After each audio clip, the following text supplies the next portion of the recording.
Ouais, c'est bon.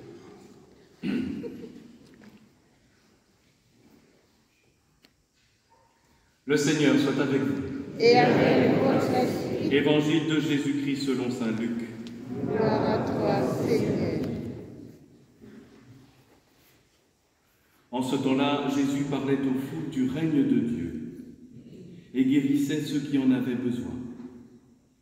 Le jour commençait à baisser, alors les 12 s'approchèrent de lui et lui dirent « Renvoie cette foule, qu'ils aillent dans les villages et les campagnes des environs, afin d'y loger et de trouver des vivres.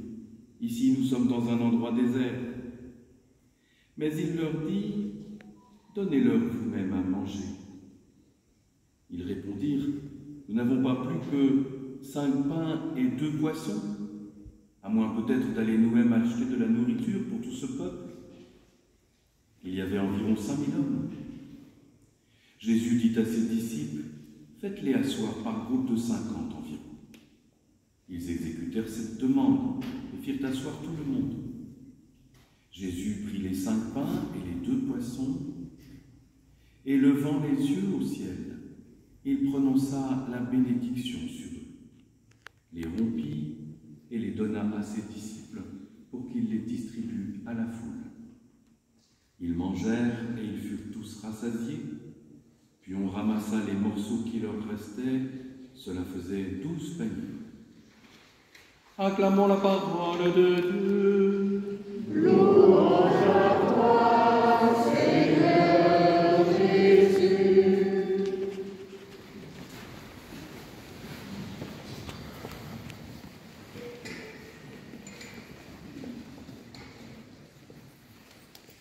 À ce grand rassemblement, cette foule, frères et sœurs, j'y étais, à perte de vue, autour de Jésus. Mais je dois dire qu'il y a une erreur dans l'Évangile. Nous n'étions pas 5000, on était plus nombreux encore, peut-être 30 000 rassemblés autour de Jésus, qui nous a nourris de son pain de vie. De quoi parle le curé?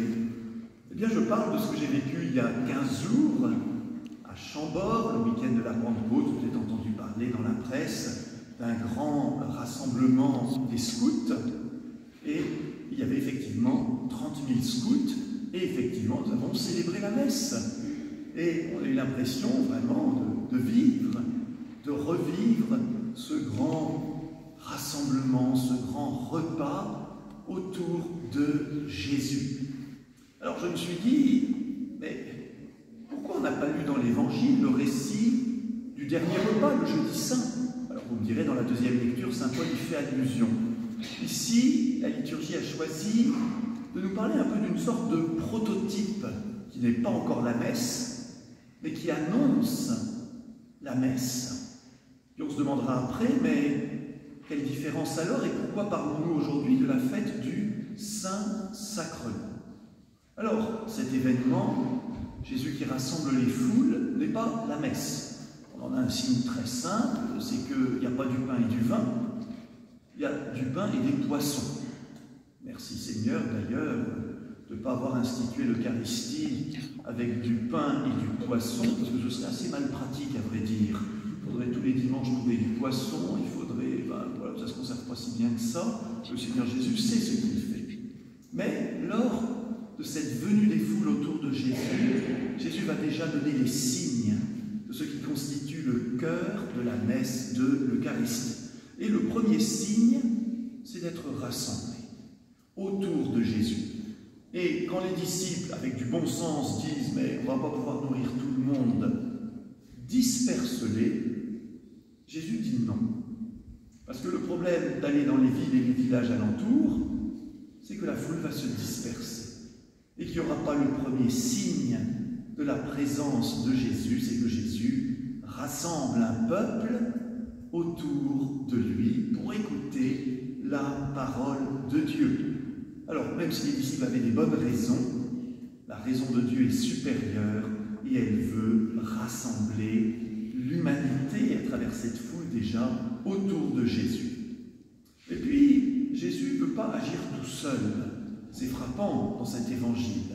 Jésus associe toute la foule à son action de deux manières. D'abord, il associe de manière spécial, les disciples. Donnez-leur vous-même à manger. Mais comment on va faire? Qu'avez-vous? Il demande à la foule et on trouve 5 pains et 2 poissons. Autrement dit, tout le monde contribue. Les disciples, qui vont être les instruments de l'action de Jésus, mais aussi la foule qui doit quand même sortir de son sac le petit peu qu'elle a avec elle. Alors rappelez-vous, quand au désert, longtemps avant, au temps de l'Exode, quand Dieu avait nourri le peuple au désert, tout venait du ciel. C'était la manne. Mais maintenant, Jésus est descendu du ciel. Il est présence parmi nous du ciel. Et donc, c'est lui qui fait abonder ce qui vient de la terre. Et Jésus, ça lui tient d'autant plus à cœur que lui sait que tout ce que nous avons ici-bas, il a fallu travailler pour l'obtenir. Le pain, c'est du travail. La pêche, ça ne tombe pas comme ça miraculeusement, il faut jeter les filets. Et donc, fondamentalement, frères et sœurs, Jésus demande notre collaboration. Même si ce n'est pas grand-chose. 5 pains et 2 poissons, donne-les. Les efforts de ta semaine, donne-les. Tes difficultés, offre-les. Tes examens du bac ou d'autres choses, présente-les. Même nos petits efforts pour faire la paix autour de nous, donne-les. C'est à partir de ça que je vais, moi Jésus, démultiplier et faire abonder. Vous voyez, on ne peut pas simplement dire Dieu fait les choses à notre place, fait arrêter la guerre en Ukraine ou dans d'autres pays.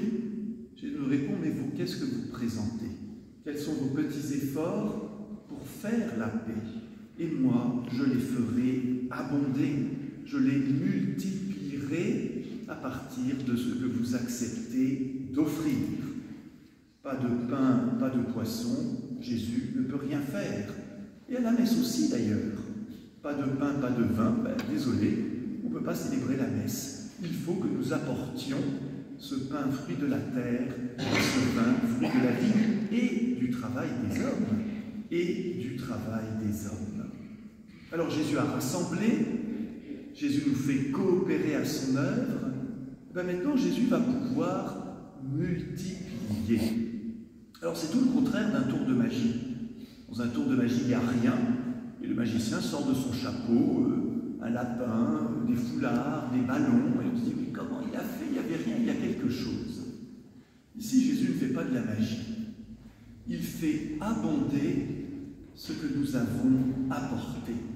Et il le fait abonder à travers une table de multiplication un peu spéciale, qui est sa table de multiplication, et ce n'est pas avec des chiffres, c'est avec 4 verbes très simples, par lesquels Jésus va démultiplier le petit peu que nous avons apporté. Ces 4 verbes sont dans l'Évangile, ces 4 verbes nous les retrouvons à la messe. Jésus prie, prendre, saisir, prie les pains et les poissons. À la messe, on va rappeler que Jésus prie le pain, prie le vin. Prendre, vous voyez, ça veut dire saisir. Ça veut dire aussi se prendre en main. Ça veut dire être actif, au contraire de celui qui baisse les bras. Jésus a saisi tout ce qui lui a été offert. Il les a pris, voilà, il les a offerts. Prendre notre vie en main pour l'offrir. Et le signe qu'on l'offre à Dieu, c'est le deuxième verbe, bénir. À la fois Jésus bénit Dieu, et à la fois Dieu bénit ce que nous apportons. Tout est présenté à Dieu. Voilà, prendre notre vie en main, la présenter à Dieu, c'est-à-dire laisser Dieu la bénir. Prendre, bénir. Et le troisième verbe, qui est plus difficile, c'est rompre. Nous l'avons entendu dans l'Évangile. Jésus a pris les pains et il les a rompus. Et il fera de même lors du dernier repas. Rompre, ça veut dire qu'on ne garde pas pour soi. Rompre, c'est comme partager, mais il y a un côté aussi difficile parfois. Vous savez, on dit « je suis rompu de fatigue ». Je me suis tellement donné, j'ai tellement travaillé, j'ai tellement partagé. Si on veut garder quelque chose tout entier, eh bien, il ne pourra pas être partagé. il nous faut accepter, frères et sœurs, de rompre notre tirelire, notre temps, notre attention aux autres, nos biens, notre nourriture, pour partager. Car voilà le quatrième verbe, donner. Voilà, Jésus donne aux disciples pour qu'ils donnent à la foule. Prenez et mangez-en tous. Voilà, ces 4 verbes, c'est la table de multiplication de Jésus. Prendre, bénir, rompre, donner. Et c'est aussi, frères et sœurs, pour que ça devienne notre table de multiplication, pour qu'on puisse tout simplement être généreux, aimer Dieu et aimer son prochain. Et la foule est rassasiée. Alors, ne demandez pas ce qui s'est passé physiquement, comment la foule a été rassasiée. Ça reste un peu le mystère de Dieu. Et non seulement la foule est rassasiée, mais il en reste 12 paniers pour tous les autres. Pas seulement pour cette foule, mais pour toutes les foules à venir. Mais ce jour-là, Jésus n'a pas dit, après avoir nourri cette foule au désert, avec les 5 pains et les 2 poissons démultipliés, il n'a pas dit, vous ferez cela en mémoire de moi. Non, c'était une annonce, c'était une prophétie du repas, celui de l'Eucharistie, que Jésus là instituera le jeudi saint. Parce que le jeudi saint, Jésus entre dans sa passion. Et que maintenant, ce qu'il va donner et faire abonder, c'est lui-même. Il ne va pas seulement offrir le pain des autres, les poissons offerts par les autres, mais il va se donner lui-même. Il va prendre le pain, il va le bénir, le rompre et le donner en disant « Prenez et mangez-en tous, ceci est mon corps ». Et aussi avec ce vin dont il dira « Ceci est la coupe de mon sang versée pour vous et pour la multitude en rémission des péchés. Prenez et buvez-en tous. » Et voilà la raison, frères et sœurs, pour laquelle nous disons, nous proclamons, nous croyons que l'Eucharistie, c'est le Saint Sacrement. Il y a 7 sacrements, il y en a un qui est le Saint Sacrement, un peu le sacrement des sacrements. Pourquoi? Parce que dans les autres sacrements, Dieu agit par des signes sensibles. Regardez, le baptême, on prend de l'eau, le prêtre redit les paroles. Voilà, je te baptise au nom du Père et du Fils et du Saint-Esprit. C'est bien Jésus qui a voulu le baptême.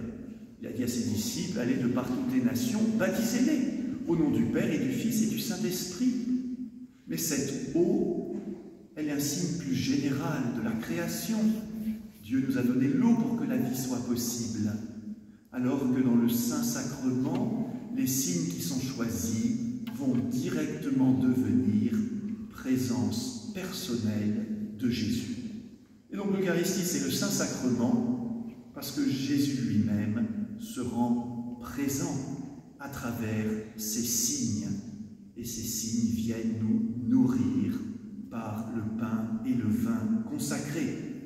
Pour dire les choses plus simplement, le Saint-Sacrement, c'est la présence de Jésus, la présence personnelle, la présence spirituelle et corporelle. Jésus est présent en son corps et son sang, comme nous disons, je suis là en chair et en os. Je suis là en chair et en os, ça veut dire je suis là tout entier. Je suis là tout entier dans les signes du sacrement. Bien sûr, Jésus règne au ciel à la droite de Dieu le Père Tout-Puissant, et tout à la fois il continue d'être présent parmi nous et de nous nourrir. Alors évidemment, au désert, au bord du lac, la foule a mangé les pains, les poissons. J'ai envie de dire, il n'y avait pas besoin d'avoir la foi pour ça. Leur corps a été nourri, ça, ils s'en souviennent. À l'Eucharistie, c'est par la foi que nous accueillons cette présence, et sinon, nous ne serons pas nourris. Alors évidemment, il faut ouvrir les yeux de la foi, mais il nous suffit pour cela, frères et sœurs, de faire confiance aux paroles de Jésus. Puisque Jésus a dit, vous ferez cela en mémoire de moi, puisqu'il a dit que ce pain et ce vin deviendront et deviennent le corps et le sang, son corps et son sang, sa présence. Frères et sœurs, nous le croyons. Nous le croyons. Et nous accueillons cette présence pleine, entière, personnelle, chaleureuse de celui qui vient nous nourrir, qui nous donne sa joie, alors que notre foi soit éveillée pour accueillir le Seigneur Jésus qui vient. Amen. Amen.